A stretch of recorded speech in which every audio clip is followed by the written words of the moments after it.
Welcome to YNAB in action. This is a part where I just show you YNAB and show you how cool it is and some of the things that you can do with it. Again, I've used YNAB for years and years, and if this is the first video you're watching, you don't have any idea what I'm talking about, then you need to go watch the You Need a Budget episode that we did. I think that's episode 98, I think. And then Budget Blunders and Best Practices, episode 99, and then Go Fund Yourself, which is episode 100. And so there's links to that in the description of this video if you're watching it on YouTube, and you could go to retirementship.com/100, and all that is, this video will be in that blog post for this as well as the main episode. And so all that, that's all the context. And if you don't know what I'm talking about, go do all those things first, then come back here. And I just want to show you what YNAB is and what it can do and why I like it the best, why I like it better than spreadsheets, why I like it better than the cash envelope system, why I like it better than any other app that you can get out of there. So let's just dive right into it here. We're going to record this on the iPad. We'll throw it up next to me here, and you'll be able to see what I'm talking about. So this is YNAB. It's on the iPad app, so you can, this works on desktop. This works on iPhone really well, but I'm going to show it on here. And so one of the things that you'll do is you'll go in when you first do it, and you'll add accounts here. Right? And that will allow you to, you can do linked accounts, you can connect it to one of your banks, it just goes in that way, it'll import all your transactions. So no more having to constantly save receipts or wondering where you spent the cash or any of those things. You can add all these accounts, right? And so maybe you add your checking account, you've got a savings, maybe it's just got $5 in there because you had to put $5 in there to open the account, right? You got some different credit cards, maybe you got your mortgage, your auto loans, student loans, whatever it is, you can add all your different accounts on here. They have different account types, they've got loans, the budget accounts that you see here, those are accounts that you are actively using to fund your responsibilities and dreams, right? And so anytime you make money, those will show up in there. And the great part is then anytime in the future, when you swipe something on a debit card, when you swipe something on a credit card, whatever, it'll pull that transaction in. And if it knows the transaction, it'll categorize it. And if it doesn't know it, then you need to jump in here. So anytime you open the app, you'll see, oh, there's a new transactions thing here. And it'll show you, hey, here's the transactions that have come in since the last time you were in YNAB, right? And so you can just go through them and you say, okay, yep, that we had a transfer to our Roth IRA back in January. Our auto insurance came through, so we see that. And so we can just, it already knows what those were. It knew that, as an Erie insurance transaction comes in, it knows that's auto insurance. So we can just approve those. Same thing when, we paid off, we made a payment to credit card number 3, Amazon. So it came out from checking and it went to Amazon. And so we can just approve those. But then here's a few transactions that it doesn't recognize, right? It's the first time that we spent money there, at least since we've had it in YNAB. So Menards, right? We spent $384 there. What is that category? And we can just select a category. We'll talk about categories in a second here. But that one is going to be renovation. And so you just categorize it and save it. Okay, that one's done. What about, Amazon? Where did we spend that? Maybe that was, he spent that on what he wanted to do with it. So that was going to be in, not kids. We'll put that in his. We'll save that. We'll talk about these in just a second. And then you had Love Child. That's a restaurant here in La Crosse where I live. And so maybe that was a dates thing. So we'll save that. And that way, anytime you spend money, you can automatically know where it is and where it's going. So it's a great way to track, hey, where are we at? How much money do we have? Where is it all, right? And in some ways, you can look at, because if all you know is your savings account here or your checking account, right? Hey, we got $11,000 in our checking account. We can go spend some money and all that. But then we also, because it's easy to not see all the different places we may have money. And we may not remember that we've got $6,000 on one credit card and $3,000 in another and $1,500 and $700. We got all these credit cards. So in general, this budget line up here, negative $1,000, that's how much money we really have.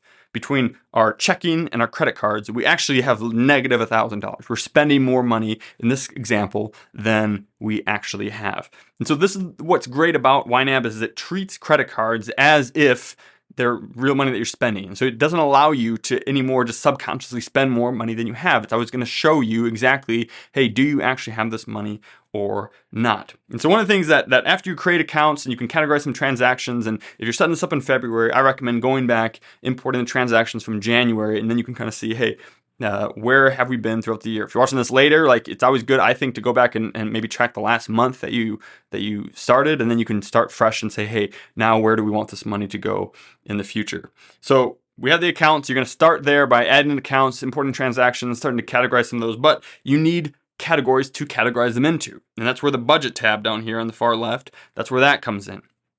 And this allows us to create categories and subcategories and all this for the different money that we have. And so I'll just show you over here what we've done with this one. This is similar to what I do with my budget, is we have this household category, right? Things that you need to do just to maintain a household. And so in that one, we have groceries. I also lump consumables like toilet paper, those kind of things in there. You can split those up if you want. I recommend against it just because you typically get those things at the same place you get your groceries, right? And so to go through receipts and try to like, oh, well, this is that and this is that, like that's just a pain. That makes, again, that's one of those, I think the first blender we talked about is an overly complicated budget.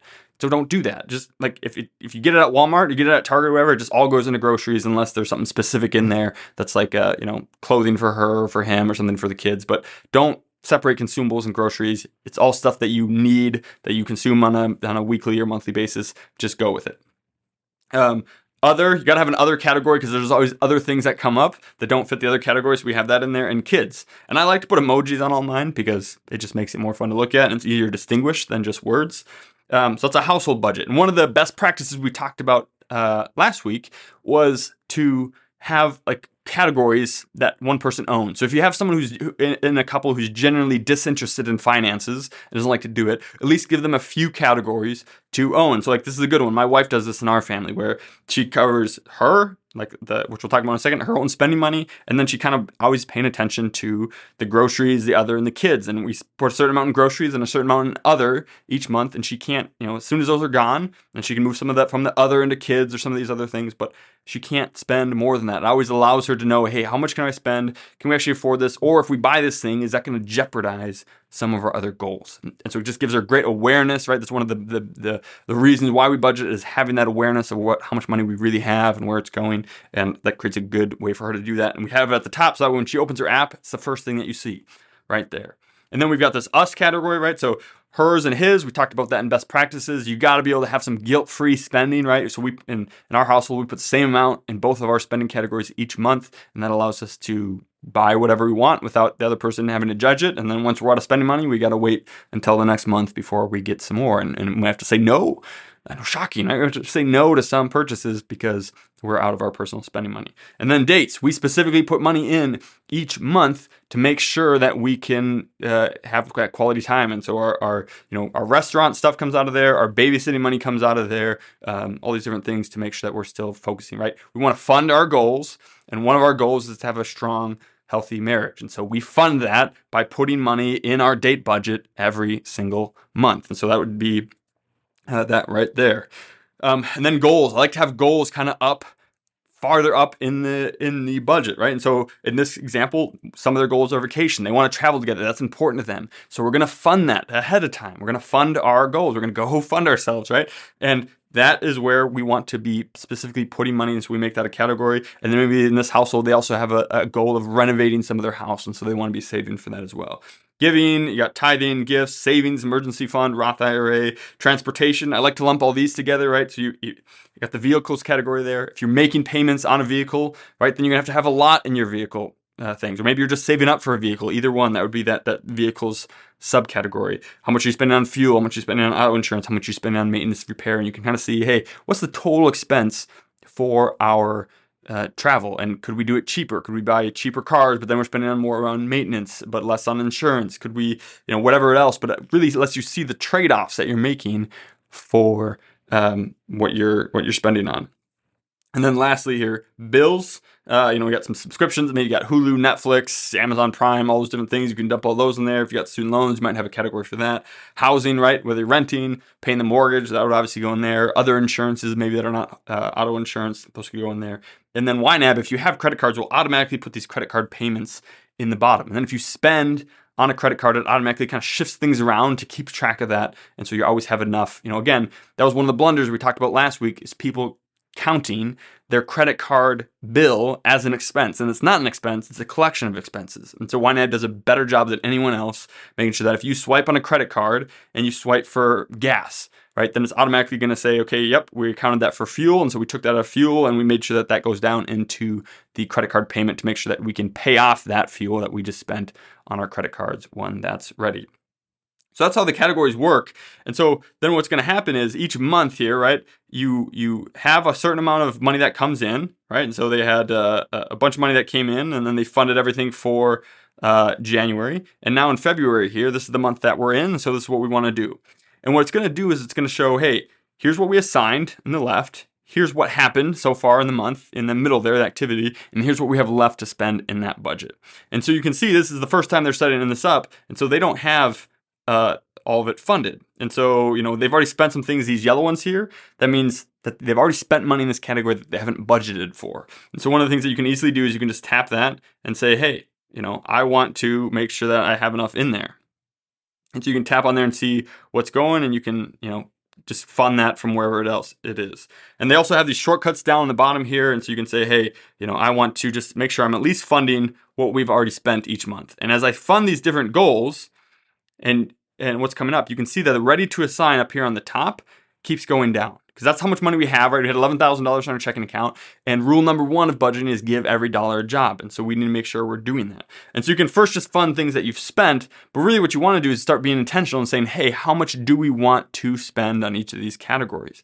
And so in groceries here, right, one of the things it'll say is, hey, last month we assigned $1,300 to groceries. And maybe you're looking at that and you're like, man, but we also threw away a lot of groceries. Maybe we can be more intentional. You know what? Going forward, let's assign $1,200 to groceries, right? And so you can put that in there. Maybe you want an extra $300 in other, so that you just have $1,500 between everything that we need to buy for the household. If we need some in kids, then right, you can always take this and move from ready to assign to other, and that way you're not overspending. You're just kind of hey, let's move $50 from one to the other, and allows you to roll with the punches, right? Rule number 3, roll with the punches. We covered a few episodes ago. And so that allows you to do that, and then you can keep your total household assigned in that broad category up here at $1,500, and you just can move money around depending on how things go. So you do that, you come through, and again, maybe you throw $100 into each person's individual spending money, or $200 or $50, or depending on your household and your income and what you're trying to do. Maybe you put $200 in your date money. And again, I think I talked about this in another episode, but for us, and what I recommend is that if you eat out alone, right, if you go out for lunch at work or something, you didn't pack groceries and whatnot, then that comes out of your spending money. But if you're going out together as a date, then that comes out of dates. And so you can fund those things different ways. You can do it however you want, but that's what I recommend. It works really well for us. Maybe we're trying to save up for that vacation, right? And so, hey, let's throw, always fund yourself first, right? We talked about that in another episode too, of your goals will never become a reality if we always wait till the end of the month to do those. And so maybe we want to immediately start throwing some money into those goals. We already spent a bunch on a home renovation, so we kind of are stuck with what we already spent. But maybe each month we're trying to put $500 towards our goals here, right? And this month we're going to split it up: 100 to vacations, 400 to renovation. Maybe we go to church and we've been kind of tithing a little, not really tithing, right? Because it's a tenth, but we've been spending a little bit, but we've been convicted about that. We want to give more, and we just always feel like it never happens. Well, again, putting your tithing farther up, your giving farther up in your budget can make that a priority. It's one of the things that you want to do first. And so it's like, hey, we've already got, things that are coming up. We got $100 a month that maybe we're already doing, but we want to start doing more. So let's fund $250 in there. And one of the other things it's going to do here is it's already going to start telling you what you have. So you see these yellow things over here, even though it's got a 0 in there, nothing's been spent yet. But when it's yellow, that means that, hey, this already knows you're going to spend money in this category. And how does it know that? Well, one of the great things I love about this is if you go to accounts and you go to like checking, for example, you have these scheduled transactions. And you can say, hey, you know what, our housing, right, our tithing, our insurance, our internet bill, our car payment, whatever it is, those come every single month. And so what you can do is you add it, your mortgage, you add your mortgage in, and then it allows you to repeat it monthly. And so when you put that in, it automatically knows, hey, next month, this transaction is going to come. And that way you never have to remember like, oh, crap, I forgot about this bill that came at the end of the month, or I forgot about this. Like, no, it'll automatically remember that. And then when you're in your budget, trying to budget for these things, it'll say, hey, make sure you budget something for this one. Because, and again, if you click on this, it's going to say, hey, you've got somewhere in here, it shows better on the mobile, I think, but it shows, hey, you've got $100 coming up here. So you got to make sure that you at least throw $100 in that budget, because you're already like, that's already an automatic transaction that's coming. That's a great way to make sure that you're always staying on top of your transactions, always staying on top of the things that are coming up, and you're not forgetting what you need to do. So maybe you do that. You got your vehicles. So we got that vehicle payment that's coming up. Last month we spent $320 on gas. Let's make sure that we've got plenty of gas money in there. We've got to get where we're going. Last month we spent $84.25 on our auto insurance. It's always going to be $84.25. So we'll just put that in there. And then, you know what? We should probably throw $50 a month into maintenance just for getting brakes and oil changes and all those things. Instead of waiting until it comes, what if we just regularly, saved up, budgeted for those things, and then we have the money before the event actually occurs. And so that way, we can budget out for all these different things that we have going on. And now when we're first doing it, right, we've got all this extra money up here though. We've got $7,896. And so it's like, oh, great. Well, we got to give every dollar a job. By the end of the month, you should have nothing up here. There should be nothing in there ready to assign. If you have ready to assign, that means you have unemployed funds. They don't have a job yet. And so make sure we give them a job. And so, of course, you could say, oh, great, let's put $4,000 each into our his and hers. And then we can go have a good time, right? No. Or maybe we put it all on our vacation. No, you can't. Because you already spent a bunch of money, right? We've got all these credit cards, all these balances, things that we've already spent that we need to account for. And so maybe, we decide, we got to get out of some of this debt. This is too much. So we're going to snowball some of this. So we have $7,000 that we can assign. That's going to allow us to pay off 1, 2, 3 credit cards and maybe a big chunk of the next one. So what we'll do in that budget then is we'll go, so we got $678 on the first one. So we'll come down here to credit cards and we'll do an extra $678 on this one here, $678.00. Right?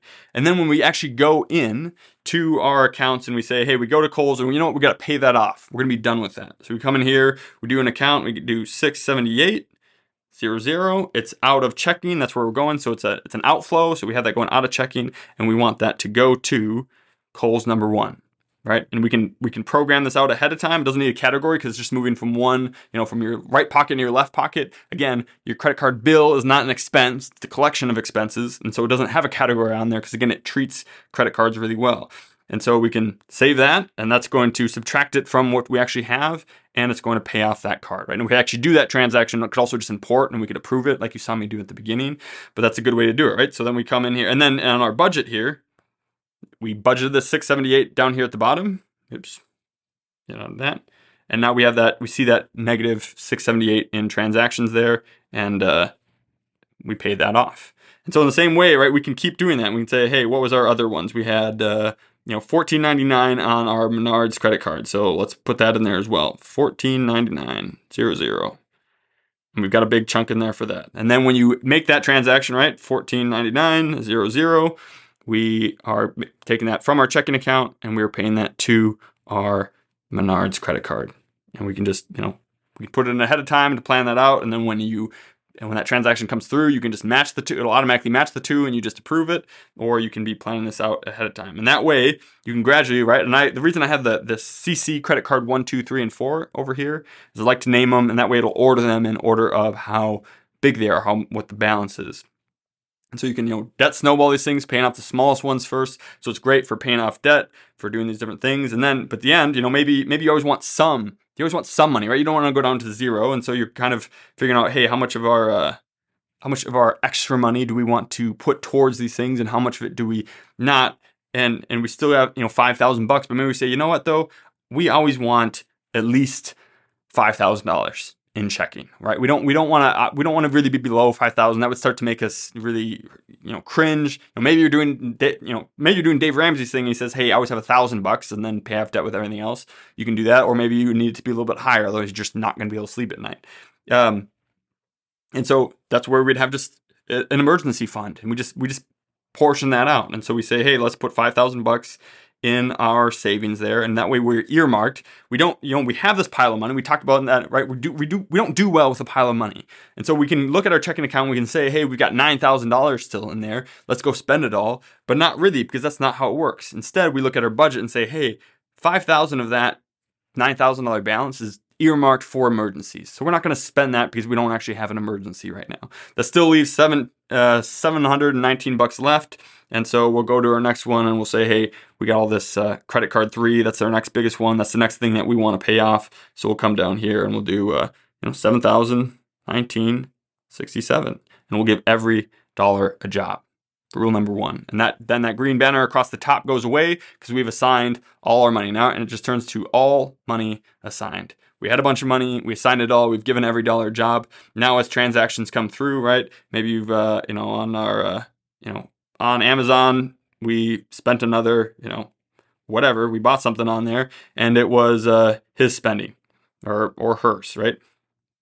So she buys something in there, it's $56.14, and that comes through. That's then automatically going to subtract $56.14 from her $100 that she hasn't spending, and now she's only got $43. And so when she's trying to make a spending decision in the future, she's at a store, she sees something that she likes, and it's $50. She quick opens her YNAB app, sees, oh, you know what? I only have $43 because I already bought that thing at Amazon. So now I need to wait until next month to buy this thing at the store, right? Or so you just keep doing that. And we like to, again, I like to build good habits around this. I like to say, hey, anytime you're going to the bathroom or you're waiting in line, instead of pulling out your phone and browsing Instagram or reading some news story, just quick open YNAB, categorize some transactions, and just double check what your money's doing and where it's going. And this can be a great way to do it. I've done it for years. Again, this is included for all my clients now. It's included for retirement members, at least for a limited time. And you can check this blog post here, retirementorship.com/100, to see if we're still accepting new retirement members into our group subscription, because we still have to pay for it. We talked about that in the other episode. You can go watch that or listen to that. But this, again, is just a great way to be in control of your money, to see where it's going, to always see. And then as you go, right, you can kind of see, if we go to checking here, scheduled transactions, we have her income coming in, we have his income coming in. So, every 2 weeks, maybe they get paid a certain amount. And when that money comes in, you got to give it a job, right? We got to tell it, hey, this is what we want this money to do. And then maybe you examine your monthly budget, right? And you see, you know what?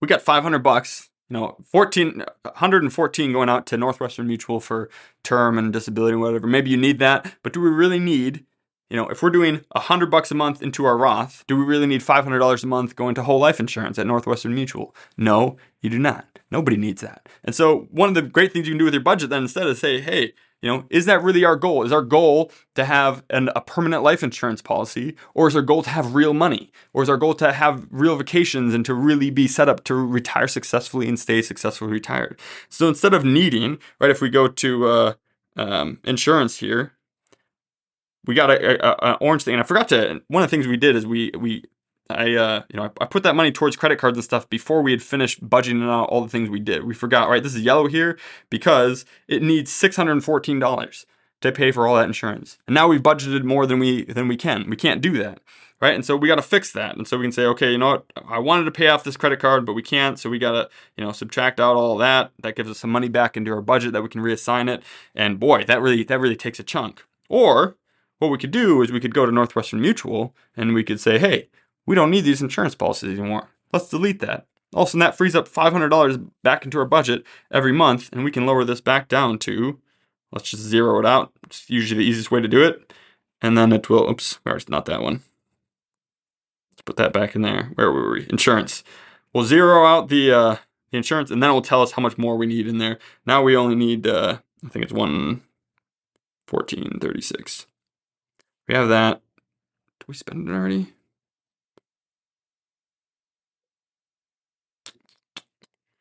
Anyways, I don't know why it's still there it goes. Now it's green. So now that's all we need. We didn't need that extra $500 in there in order to afford that. We don't need, permanent life insurance is not a priority. We have other priorities.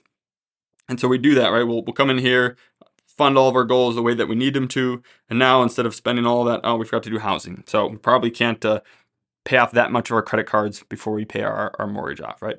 But anyways, that's how you use it, right? You fund all of your responsibilities, fund all your goals, and then as you have extra money before, in advance, then you give that money a job, put it towards your other goals, put it towards the things you want to do.